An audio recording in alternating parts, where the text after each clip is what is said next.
Alright, here's a story for you that nobody asked for. Battlefield 5's time to kill will be fixed, but not just yet.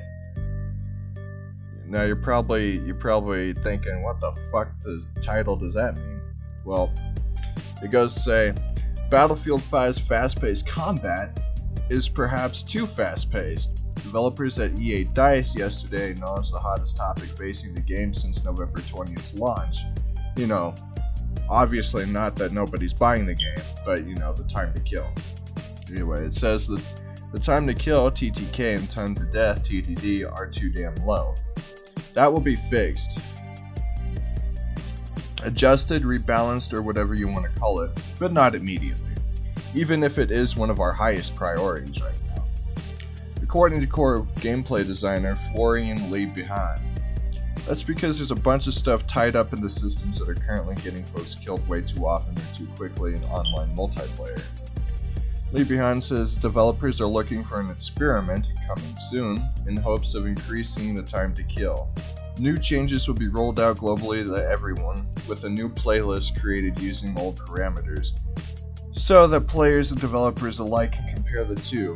No word on when that will take place, but it's on the table. The time to death experience is one of our high priorities right now, and there are a lot of important complex pieces that are being investigated to identify any issues in that area, including netcode, Leibhahn wrote. We are also expanding the scope of our investigations and improvements to other components that are directly related to the player experience when it comes to getting shot and receiving damage, etc. He added that DICE wants to improve consistency of gameplay across all platforms, but also consider how we can ensure that latency does not reduce the quality of that experience for all our players around the world. The time to kill, time to death issue highlighted an update on Battlefield 5 subreddit yesterday, which also ran down the improvements and balances coming to the update slot for next week, which will also deliver the Tides of War event. Changes coming to the game include improvements on reviving actions, buffing the medic's SMG so it performs better at range, and a slew of other weapon tweaks and adjustments. The medic was deliberately given a close-range weapon out of the game.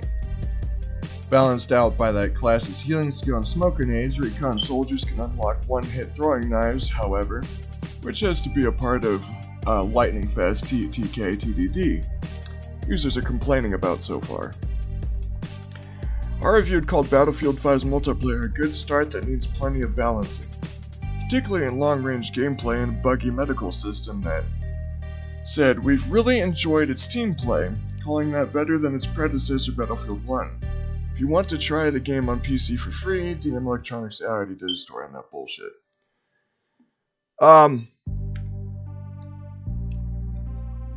How about this?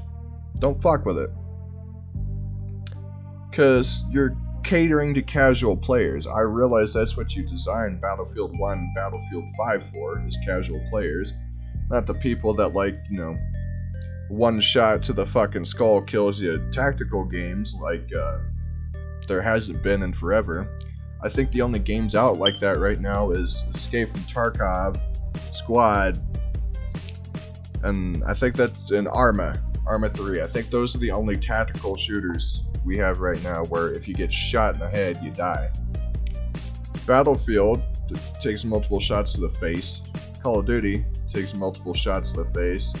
People are like, oh, we're dying too fast. You gotta make this unrealistic.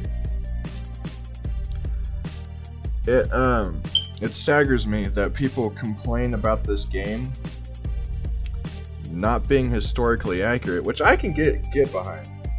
People lost their lives to write history, and now we have game developers fucking it up, so, you know, because gender rules or whatever.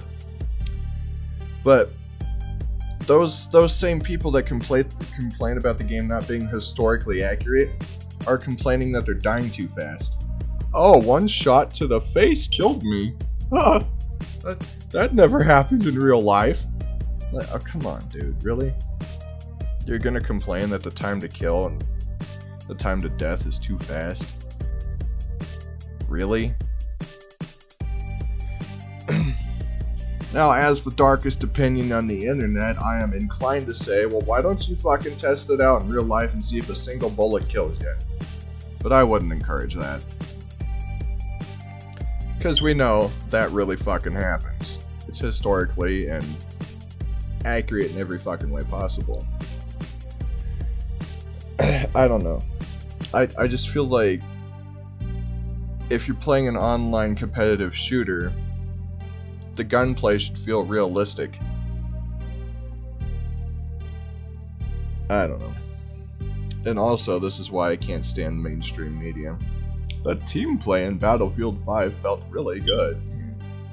Like, are you fucking kidding me? Everybody's running around doing their own fucking thing. You can't talk to anybody unless they're in your fucking squad. Nobody knows what they're doing. There is no team play in that game. Unless you have a squad of friends that you all personally know and try to play the game tactically. Otherwise, it's just nuts. I don't know.